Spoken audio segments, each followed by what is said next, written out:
ঈদের ছুটিতে ফাঁকা শহরের রাস্তা, চারদিকে থাকার কথা শান্তি, কিন্তু এক ধরনের শব্দ এখন সবার জীবনে অশান্তির কারণ হয়ে দাঁড়িয়েছে। ধানমন্ডি থানার অ্যাসিস্ট্যান্ট কমিশনার অফ পুলিশ প্রিয় বন্ধু তারিক সুহৃদ, আপনাকে ধন্যবাদ ও সকলের পক্ষ থেকে ভালোবাসা। কয়েকদিন আগে একটি জনদুর্ভোগের বিষয় নিয়ে করা পোস্টে আপনি কমেন্ট করে দ্রুত উদ্যোগ নেওয়ার আশ্বাস দিয়ে প্রমাণ করেছেন জনগণের কথা এখনও কেউ মন দিয়ে শোনেন। রাস্তায় বিকট শব্দে বেপরোয়া গতিতে বাইক চালানো শুধু শব্দদূষণই নয়, এটি সাধারণ মানুষের জন্য ভয়ের ও বিরক্তির বড় কারণ। আপনার সেই একটি মন্তব্য আজ থেকে অভিযান চলবে অনেক মানুষের মনে স্বস্তি এনে দিয়েছে। রাস্তায় থাকা সাধারণ পথচারী থেকে শুরু করে আশেপাশের প্রতিটি মানুষ সারাদিন বাইকের বিকট সাইলেন্সারের শব্দে অতিষ্ঠ। আসসালামু আলাইকুম রাহমাতুল্লাহি ওয়া বারাকাতুহু। সবাইকে পবিত্র ঈদুল ফিতরের শুভেচ্ছা। এখন আমি দাঁড়িয়ে আছি ঢাকার ব্যস্ততম রাস্তা শ্যামলী রিং রোড। এই দিকটা হচ্ছে মোহাম্মদপুর জাপান সিটি গার্ডেন এবং কৃষি মার্কেট, আর এই দিকটা হচ্ছে শ্যামলী সিনেমা হল এবং মিরপুর রোড। এই রাস্তাটা সব সময় কিন্তু প্রচন্ড ব্যস্ত থাকে, যেহেতু ঈদের সময় এই রাস্তাটা তুলনামূলকভাবে অনেক ফ্রি, অনেক যানজট কম।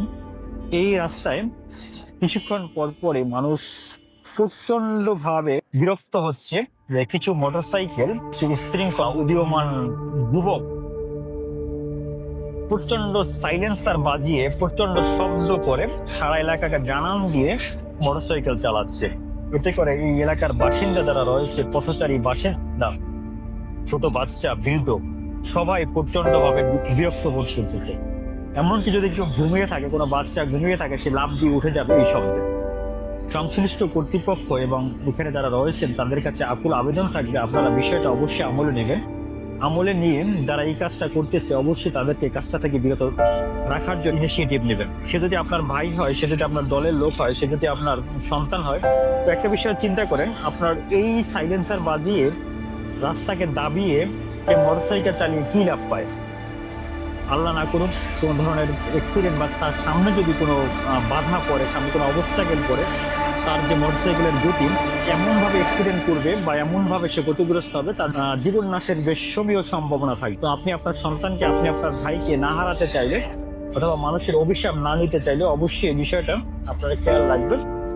প্রশাসনে যারা আছেন তারা অনেক সময় এই বিষয়টা ইনিশিয়েটিভ নেয়, কিন্তু তাদের তোপের মুখে বা তাদের ক্ষমতার কাছে তাদের বিভিন্ন বেগ পেতে হয়, যার কারণে তারা কিন্তু অনেক সময় সাইলেন্ট থাকে, বিষয়টা দেখেও না দেখার ভান করে।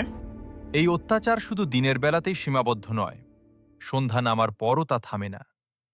যখন একটু শান্তির খোঁজে বাসার বারান্দায় দাঁড়াই বা ট্রেডমিলে নিজের শরীর চর্চায় মন দিই, ঠিক তখনই হঠাৎ ভঁ ভঁ শব্দে কেঁপে ওঠে চারপাশ। এক মুহূর্তেই ভেঙে যায় সব শান্তি, ছড়িয়ে পড়ে অস্বস্তি, এমনকি আতঙ্ক। প্রশ্ন একটাই, এই বেপরোয়া শব্দদূষণ আর কতদিন?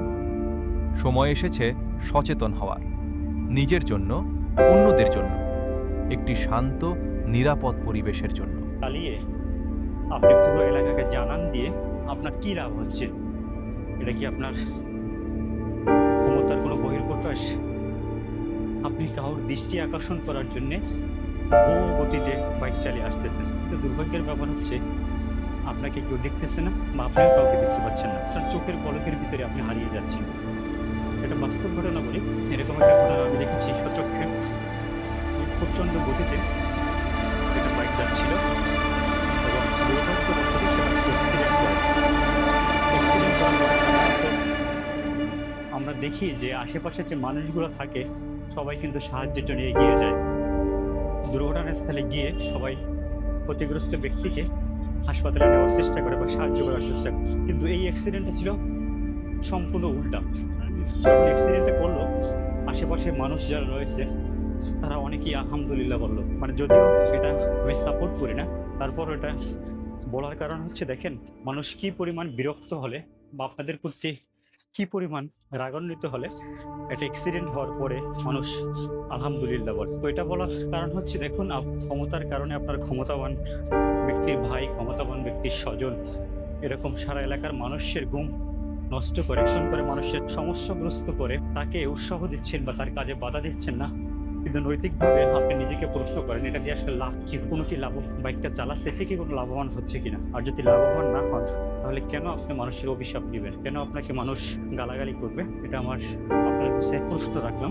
প্রশাসনের কথা যেটা বললাম, আমাদের দেশে অনেক মেধাবী অফিসাররা রয়েছেন, অনেক ডেডিকেটেড এবং দায়িত্বশীল ব্যক্তিরা রয়েছেন যারা কিন্তু এই কাজগুলো সমর্থন করে না এবং যারা এই বেপরোয়া, যারা প্রচণ্ড সাইলেন্সার বাজিয়ে গাড়ি চালান তাদেরকে আটক করে। ফলশ্রুতিতে কি হয়, যে ব্যক্তি বা যে অফিসার আটক করেন তাকে তিরস্কার নিতে হয়, তাকে তিরস্কার পেতে হয়। সিনিয়র অফিসার অথবা ক্ষমতাধর যে ব্যক্তি, যার ভাই, যার সন্তান, সে তার ক্ষমতার দাপট দেখে এমনও হয় তাকে ট্রান্সফার করে দেন, তাকে চাকরি থেকে সাময়িকভাবে বরখাস্ত করেন। আজব লাগে ভাই, আপনি ক্ষমতা পেয়েছেন, জনগণ আপনাকে ক্ষমতা দিয়েছেন, আর যে অফিসার আপনার ভাইকে বা আপনার সন্তানকে শাস্তি দিয়েছে সে কিন্তু ইলিগাল কিছু করেনি, সে আইনের পথেই কাজ করেছে।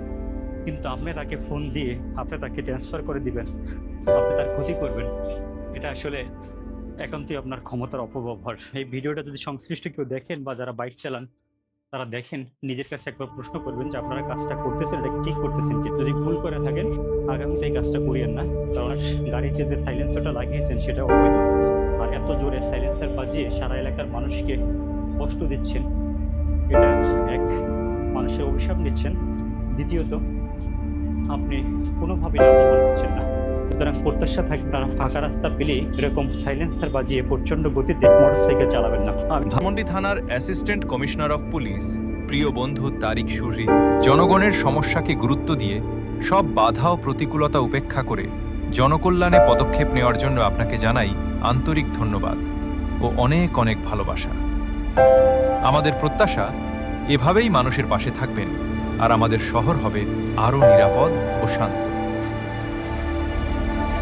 ভাবে আল্লাহ না করুক যদি আপনি কোনো দুর্ঘটনায় পতিত হন, আপনার বাইকের যে স্পিডে বাইক চালাচ্ছেন এবং যে সাইলেন্সার বাজাচ্ছেন, আপনার আশেপাশে কিছু হলে আপনি এর কিন্তু কোনোভাবেই সেটা বুঝতে পারবেন না। আপনার বাইক থাকবে এক জায়গায়, আপনি চলে যাবেন আরেক জায়গায়।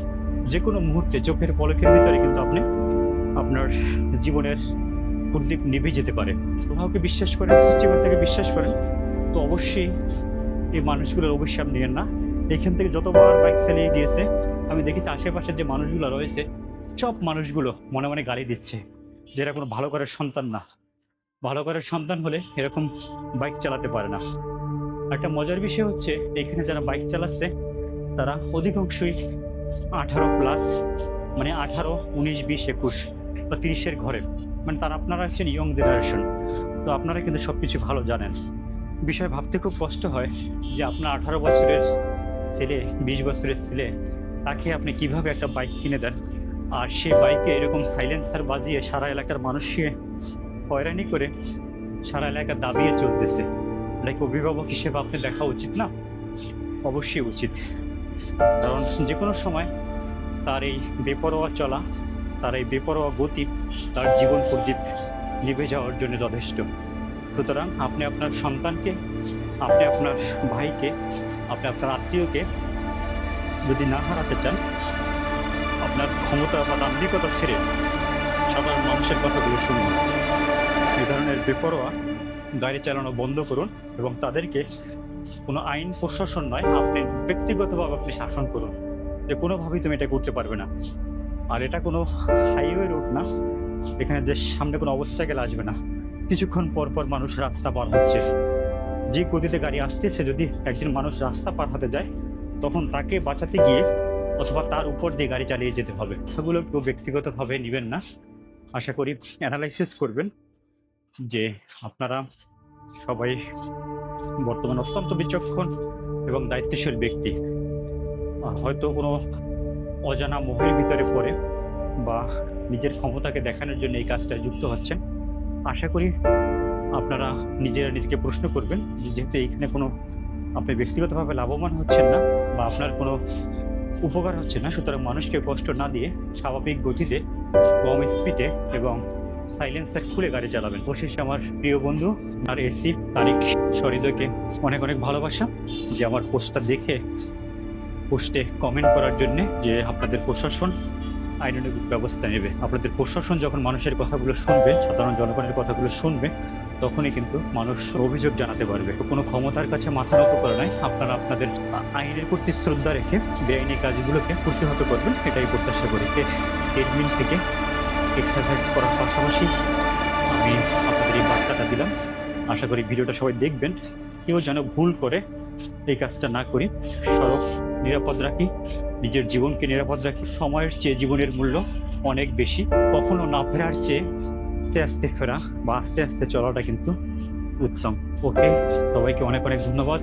আর ভিডিওটা একটু ব্যক্তিগতভাবে নেবেন না, আপনাদের সহযোগিতা একান্ত কামনা করি। আপনাদের সহযোগিতা পেলে মানুষ তাদের মনের কথাগুলো বলতে পারবে, মানুষ যে কোনো অন্যায় দেখে প্রতিবাদ করতে পারবে, মানুষ আপনাদের অভিশাপের পরিবর্তে আশীর্বাদ দেবে।